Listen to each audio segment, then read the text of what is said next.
Season में प्रथमवार तापमानનો પારો 8 ડિગ્રીની નીચે લઘુત્તમ તાપમાનમાં સતત ઘટાડો થતા ઠંડી વધી 7.2 ડિગ્રી સાથે નર્મદા સૌથી ઠંડુ શહેર તો નલિયામાં નોંધાયું છે 7.6 ડિગ્રી તાપમાન દાહોદમાં 9.8 ડિગ્રી તાપમાન તો અમદાવાદના અરણેજમાં 9.6 ડિગ્રી તાપમાન ખંભાતમાં 7.9 ભાવનગરમાં 9.5 તળાજામાં 9.2 મહેસાણાના જગુદણમાં 8.3 ડિગ્રી તાપમાન तो हिम्मतनगर में 7.9 वलसाड़ में 8.8 डिग्री वेस्टर्न डिस्टर्बन्स ने पगले ठंडा पवनों फूंकाई रहा है।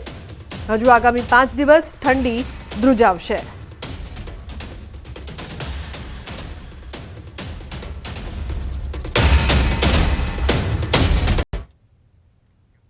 तो गात्रो थीजवती ठंडीनी अंबालाल पटेलनी आगाही छे। राज्यमां हवे ठंडी भूका बोलावशे। डिसेम्बरना अंतथी गात्रो थीजवती ठंडी पड़शे। अरब सागरना लो प्रेशरनी जोरदार असर थशे तो 16 થી 22 डिसेम्बर वादळछाયું वातावरण रहेशे। उत्तर गुजरातमां कातिल ठंडी पड़शे तो મહેસાણા બનાસકાંઠા સાબરકાંઠામાં असर देखाशे। अरब सागर साथे बंगाळ उपसागरमां पण लो प्रेशर सक्रिय थई शके छे। आ तरफ बनासकांठाना ડીસામાં पारो 10.6 डिग्री पहोंच्यो। गईकालथी આજે 1.8 डिग्री घटाडो थयो। उत्तर गुजरातना भागो जेमां મહેસાણાના ભાગો બનાસકાંઠાના ભાગો સાબરકાંઠાના ભાગો અને પંચમહાલના ભાગોમાં કાતિલ ઠંડી પડવાની ડિસેમ્બરના અંત સુધીમાં કાતિલ ઠંડીના રીતે ગાત્રો થીજવતી ઠંડી પડવાની શક્યતા રહેશે। જાન્યુઆરી માસમાં પણ ગાત્રો થીજવતી ઠંડી પડવાની શક્યતા રહેશે। તારીખ 16 થી 22માં રાજ્યના ભાગમાં વાદળો આવવાથી અરબ સાગરમાં લો પ્રેશર બનવાની શક્યતા રહેશે।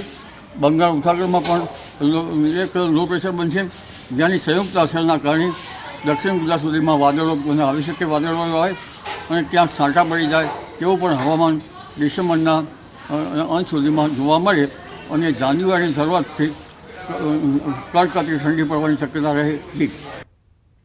तो हिमाचल प्रदेशना लाहौल घाटीमां पण सीजननी पहली बरफवर्षा थई छे। घाटीमां वातावरणे करवट बदलता मौसम अलग ज अंदाजमां जोवा मळी रह्यो छे। गईकाल बपोर बादथी घाटीना घणा भागोमां बरफवर्षा शरू थई छे અને તેના કારણે સમગ્ર વિસ્તારમાં શીતલહેર પ્રસરી ગઈ છે। તો શિમલામાં હવામાન વિભાગે પણ 11 ડિસેમ્બર સુધી બરફવર્ષાની આગાહી કરી છે।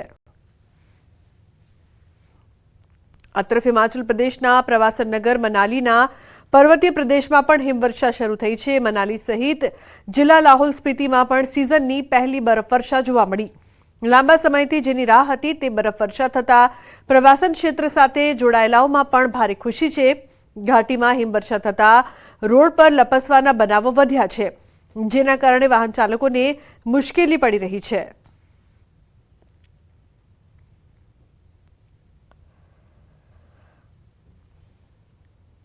तो गुजरात में कातिल ठंडीनो मारो शुरू थयो छे तो उत्तर भारतना पर्वतीय प्रदेश में केटलाक भागों हिमवर्षा शुरू थई छे। लांबा समय बाद उत्तराखंडना पहाड़ी विस्तारमां मोडी रात्रे हिमवर्षा थई। गंगोत्री यमुनोत्री धाम अने चक्राताना लोखंडी क्षेत्रमां सीजननी पहली हिमवर्षा थई जे बाद शीतलहेरनो प्रकोप शुरू थयो। हिमवर्षाथी बागवानीथी जोडाયેલા ખેડૂતો तो खुश छे, साथे प्रवासन क्षेत्रे संकળાયેલા लोकोमां पण खुशीनो माहोल छे।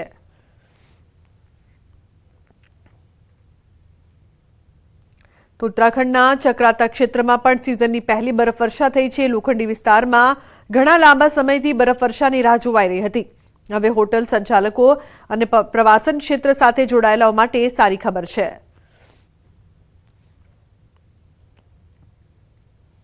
तो उत्तरकाशीमां पण पर्वतीय प्रदेशमां भारी हिमवर्षा शरू थई छे। जनपद उत्तरकाशीमां रविवारे सांजथी वातावरणमां पलटो આવ્યો છે અને હળવી હિમવર્ષા બાદ ભારે બરફવર્ષા શરૂ થઈ જેના કારણે ગંગોત્રી ધામમાં સફેદ ચાદર પથરાઈ છે।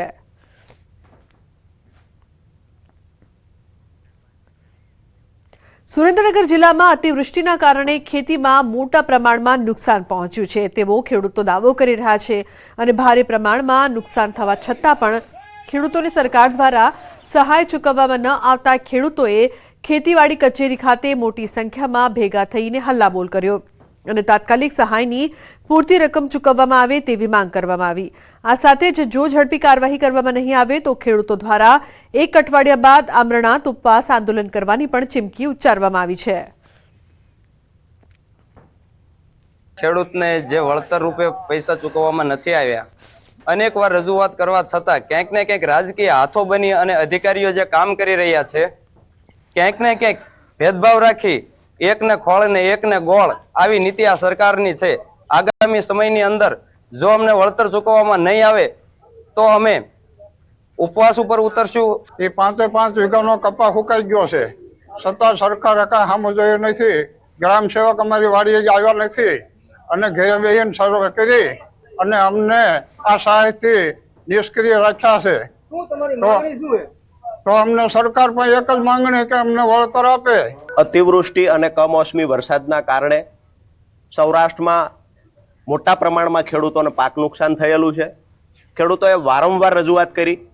ઓગસ્ટ મહિનામાં જે વરસાદ પડ્યો એનો સર્વે અને સહાયની સરકાર દ્વારા જાહેરાત કરવામાં આવી, પરંતુ ખેડૂતોને ક્યાંક ને ક્યાંક સહાયથી વંચિત રાખવા માટે અધિકારીઓ દ્વારા સરકાર સાથે મળી અને એક ષડયંત્ર કરવામાં આવ્યું હોય આવું અમને લાગે છે।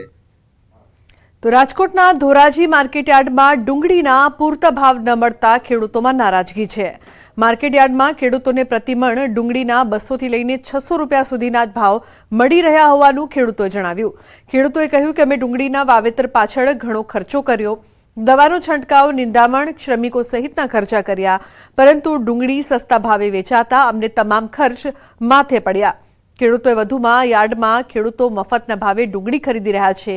અમને પ્રતિમણ ડુંગળીના 900 થી 1000 રૂપિયા જેટલો ભાવ મળવો જોઈએ। ખેડૂતોએ કહ્યું કે દર વર્ષે ડુંગળી માર્કેટમાં આવે ત્યારે જ અચાનક ભાવ તળિયે બેસી જાય, ત્યારે સરકાર ડુંગળીના પોષણક્ષમ ભાવ મળે તેવું આયોજન કરે તેવી માંગ ખેડૂતોએ કરી।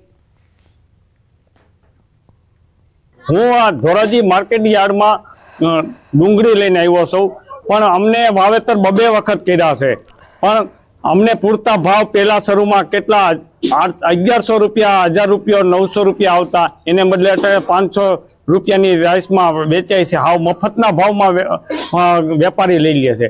600 રૂપિયા જેવા ભાવ થાય, ઊંચામાં ઊંચા 200 રૂપિયાથી ચાલુ થાય છે, 200, 300, 400 ભાવ 800 થી 1000 રૂપિયા મળવા જોઈએ ભાઈ, ઓછામાં ઓછા। કયો મોંઘવારી પણ ખાતર બિયાણ મજૂરી બહુ મોંઘવારી છે, અને 2 દાણ તો વાવવી પડી હતી, વરસાદ અવાર બહુ થયા હતા। રાજકોટના ધોરાજી યાર્ડની વાત કરીએ, યાર્ડના અંદરમાં વહેલી સવારથી ખેડૂતો પહોંચ્યા હતા, પોતાની ડુંગળી લઈને આપણે સીધા દ્રશ્યો બતાવ્યું કે અત્યારે ડુંગળીની પુષ્કળ આવક જોવા મળી છે, પણ આવક સામે ભાવ નથી મળી રહ્યા। જે સ્ટાર્ટિંગના અંદરમાં જે ભાવ ખેડૂતોને 900 થી 1000 રૂપિયા મળતા હતા તેને લઈને આજે સારામાં સારી ડુંગળીઓ એટલે 400 થી 500 રૂપિયા, હાઈસ્ટ ડુંગળી એટલે 600 રૂપિયા, એનાથી વધારે ભાવ નથી મળ્યા। ખેડૂતો એવું કહી રહ્યા છે કે ડુંગળીના ભાવ છે 1000 રૂપિયા મળવા જોઈએ। જે રીતે ખર્ચા 2 વાર તો વાવેતર કર્યો અને જે મજૂર